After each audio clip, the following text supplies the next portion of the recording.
श्री शिवाय नमस्तुभ्यम दोस्तों, मेरे चैनल में आप सभी का स्वागत है।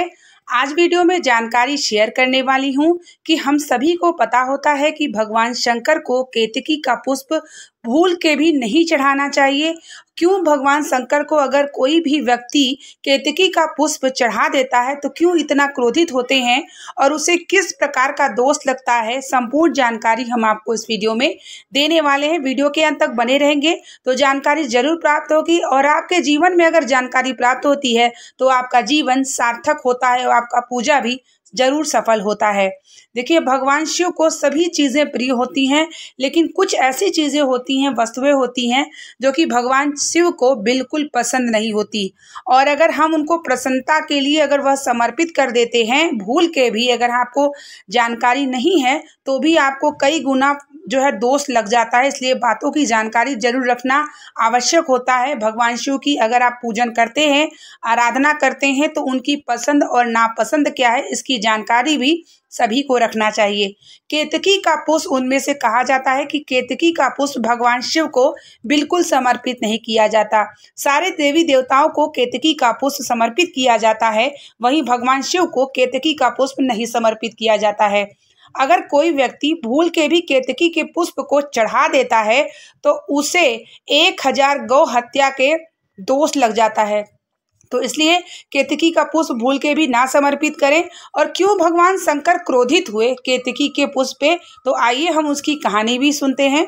एक बार भगवान ब्रह्मा ने नारायण से बोला कि आपके पिता कौन है। तो भगवान नारायण ने बोले कि मेरा पिता जो है महादेव है। और एक पर्वत में से दोनों लोग घर्षण करना शुरू किए तो उसमें शिवलिंग की आकृति आ गई, लेकिन उनका जो है पैर और उनका जो सिर का धड़ नहीं दिखा। तो भगवान शंकर की आकाशवाणी बोली जो है कि आप इसमें से उनका पैर खोज के लाएं और उनके जो है मस्तक को खोज के लाएं। तो भगवान ब्रह्मा आकाश की तरफ निकल गए और नारायण जो है पृथ्वी लोक में निकले गए। आकाश लोक में जब ब्रह्मा गए तो वहाँ उन्हें मस्तक नहीं मिला। तो वह जो है गौ माता से कहा कि आप चल के जो है बोल दीजिएगा कि मुझे ये मस्तक मिल गया है। तो गौ माता ने बोला मैं झूठ नहीं बोलूँगी, अगर मैं ये बोलूँगी तो मुझे क्या मिलेगा। तो उन्होंने बोला आपको आजीवन जो है पूजी जाएंगी आप। इतने में केतकी मिल गई तो केतकी से बोला कि आप चल के झूठ बोल दो ना कि मुझे ये मस्तक मिल गया है, ताकि तो बोली केतकी ने बोला कि अगर मैं ये बोलूँगा तो मुझे क्या प्राप्त होगा। तो भगवान ब्रह्मा ने कहा कि आप सब देवताओं पे समर्पित होगी।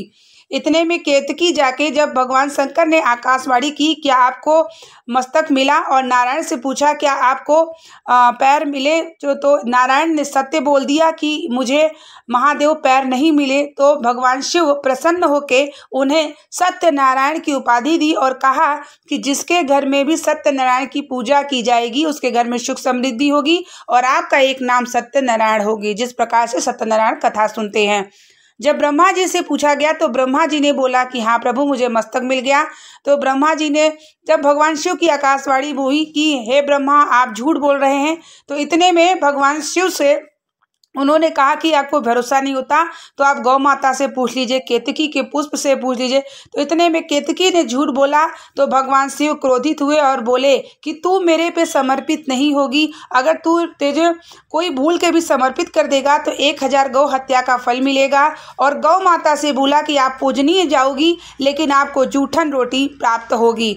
और ब्रह्मा जी के झूठ बोलने पर भगवान शिव इतने क्रोधित हो गए कि उनका मस्तक काट दिया और मस्तक पृथ्वी पर गिरा, जो कि वट वृक्ष की उत्पत्ति हुई।